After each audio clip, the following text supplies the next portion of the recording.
नहीं केदारनाथ से देखा गया होगा। तो इसको समझने के लिए ना हमको आपको महादेव को अपना गुरु बनाना है। शिवन तो हमारे आपके अंदर में पहले से है।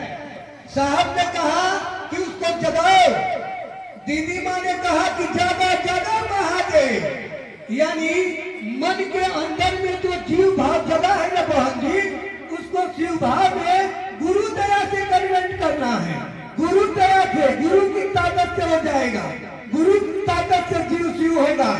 आज जितने लोग बैठे हैं, मैं जो बोल रहा हूँ उसको समझिएगा, जितने लोग बैठे हैं आज तक कोई साधु संत शरीर छोड़ा होगा, क्या कहते हैं कहीं बताइएगा कि बाबा जी परम लोग चले गए, बाबा जी हम लोग चले गए, बाबा जी स्वर्ग लोग चले गए, बाबा जी समाधि बना दिए।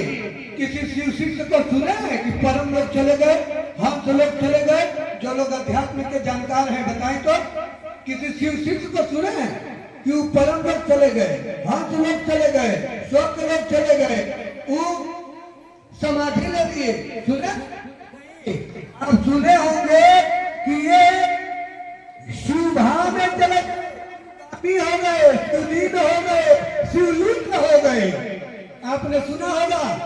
तो हम पूजा किसकी करते हैं? भगवान शिव के रूप में किसकी पूजा करते हैं? शिवलिंग की पूजा करते हैं। तो इस शिवलिंग हो जा रहा है। तभी न कहा जाता है वैकुंठ बाबा, तभी न कहते हैं बैजनाथ धाम, विश्वनाथ धाम, भीमेश्वर महाराज। यानी तो शिवनाथ के सब वही तो शिवलिंग हो रहे हैं, वही तो शिव में विलीन हो रहे हैं। तभी तो हम आप साधुओं से संपर्क नहीं कर पाए। तभी में साहब कहा करते थे कि अभी तुम हरेंद्रानंद को समझो, शिव बहुत दूर है, मुझको तो समझो यार मैं कौन हूँ। यानी अभी तक हम आपको पूजा करते हैं, अभी साधुओं का ना पूजा करते हैं। क्योंकि शिव का शिव का बात जब शरीर छोड़ता है तो शिवलिंग होता है, शिवलिंग होता है वो। तो हम आप महादेव के चेला हैं। साहब का एक शब्द याद रखिएगा, उन्होंने कहा कि महादेव का जो शिष्य है वो चलता फिरता मंदिर है। यानी मंदिर में जाके आप क्या मांगते हैं? महादेव के चेला से मांग लीजिए, सारा हफ्ता मुस्कुराते दे देगा।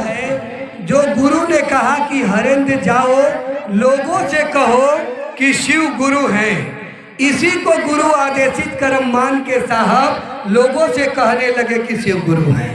तो भजन गाना कोई खराब थोड़ी है, बढ़िया भजन है तो गाइए, गुरु स्वरूप का भजन है तो गाइए।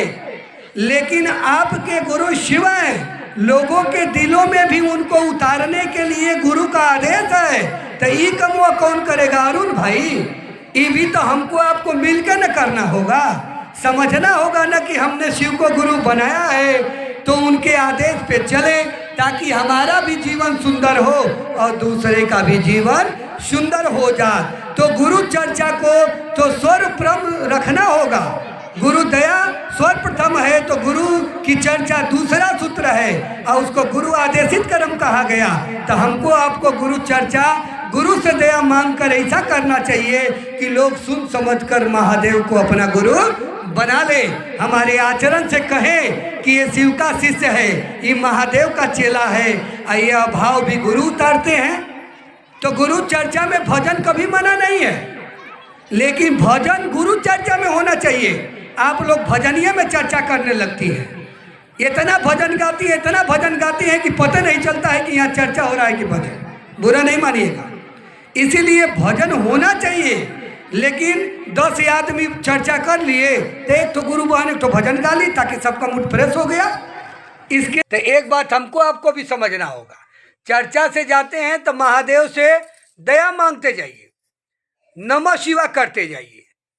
साहब ने जो 3 सूत्र दिया है उसके विषय पे सोचते सोचते अपने घर में जाइए, क्योंकि आपके जीवन में जो कुछ भी है आपके मन की ही स्थिति का परिणाम है।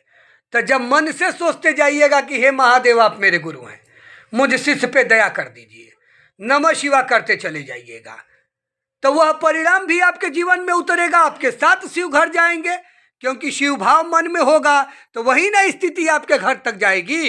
अरे आप किसी का शिकवा शिकायत करते घर जाइएगा तो वो स्थिति जाएगी। विचार तो आपको करना है कि आप चर्चा में क्या करने आए हैं। आप चर्चा में महादेव की दया पाने आए हैं, या किसी की शिकायत करने आए हैं, या शिव को गुरु बनाने आए हैं, या आप क्या करने आए हैं, तो परिणाम आपके मन के ऊपर उतरेगा।